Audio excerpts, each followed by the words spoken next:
Hello friends, welcome to my class. આજે આપણે જાણીશું કે મિસકેરેજ થયા પછી પ્રેગ્નન્સી પ્લાનિંગ ક્યારે કરવું જોઈએ.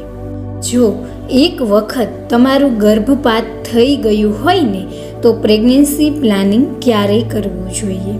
આજે આ ખૂબ જ ઇમ્પોર્ટન્ટ ટોપિક પર આપણે વાત કરવાના છીએ, તો આ વિડીયોને ધ્યાનથી સાંભળજો અને અંત સુધી જોજો, જેથી આપણે મિસકેરેજ પછી રાખવી પડતી સાવચેતીની બાબતો ધ્યાનમાં રાખીએ. અને હા, એવો પ્રશ્ન પણ ઉદ્ભવતો હોય છે કે મિસકેરેજ પછી કેટલા મહિના પછી પ્લાનિંગ કરવું જોઈએ. સૌથી પહેલાં આપણે વાત કરીશું કે જો હમણાં જ તમારું મિસકેરેજ થયું છે તો તમારે કેટલા દિવસનો ગેપ રાખીને પ્રેગ્નન્સી પ્લાનિંગ કરવું જોઈએ. જનરલી એવું થતું હોય છે કે ડૉક્ટર તમને 2 નેચરલ પીરિયડ આવ્યા પછી પ્લાનિંગ કરવાનું કહે છે. આવું કેમ ફ્રેન્ડ્સ? કેમ કે આપણી બોડીમાં પ્રેગ્નન્સી રહી જાય છે ને ત્યારે આપણી બોડીમાં એક હાર્મોન એકદમ જ હાઈ થઈ જાય છે. તે છે HCG, હ્યુમન કોરિયોનિક ગોનોટ્રોપિન. અને જ્યારે તમારું મિસકેરેજ થઈ જાય છે પછી પણ તમારું HCG લેવલ હાઈ હોય છે. મિસકેરેજ પછી તમે 20-25 દિવસ પછી પ્રેગ્નન્સી ટેસ્ટ કરી જોજો, તમારું પ્રેગ્નન્સી પોઝિટિવ આવશે, કેમ કે તમારી બોડીમાં HCG નામનો હાર્મોન હોય છે. તેથી તમને ડૉક્ટર 2 મહિનાનો ગેપ રાખવાનું કહે છે, જેથી તમારું પીરિયડ રેગ્યુલર થઈ જાય. અને મિસકેરેજ પછી પીરિયડ જલ્દી નથી આવતું, કેમ કે આપણું બ્લડ લોસ વધારે થઈ જાય છે અને HCG હાઈ થઈ જાય છે, તેથી તે ડિસબેલેન્સ્ડ થઈ જાય છે. આ બધી મહિલાઓમાં અલગ અલગ પ્રકારે હોય છે.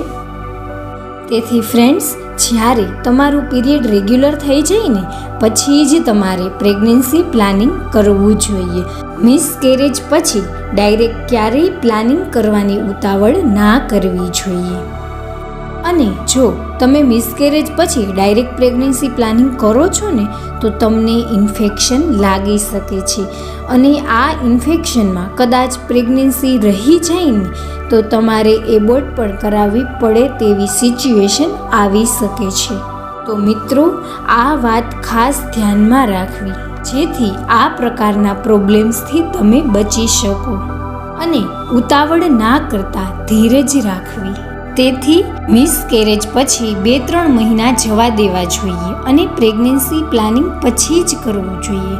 ઘણા કેવું કરે છે કે મિસકેરેજ થવાને કારણે સ્ટ્રેસમાં રહે છે અને તેના પાછળના ખોટા કારણો વિશે વિચાર્યા કરે છે અને માઇન્ડને નેગેટિવ કરી દે છે. પરંતુ એવું ના કરતાં તમારે તમારી બોડીનું ધ્યાન રાખવું જોઈએ.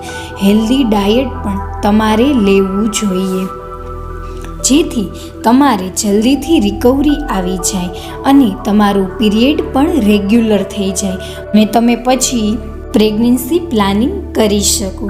તેથી તમારે મિસકેરેજ ઉપર બિલકુલ ધ્યાન ના દેવું જોઈએ અને તમારું બધું જ ધ્યાન તમારી હેલ્થ ઉપર હોવું જોઈએ અને પોઝિટિવ વિચારો કરવા જોઈએ, જેથી પ્રેગ્નન્સી રાખવામાં સરળતા રહે.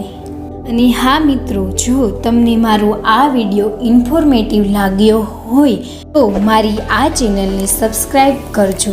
અને હા, લાઈક, શેર અને કમેન્ટ કરવાનું ભૂલતા નહીં. આવજો.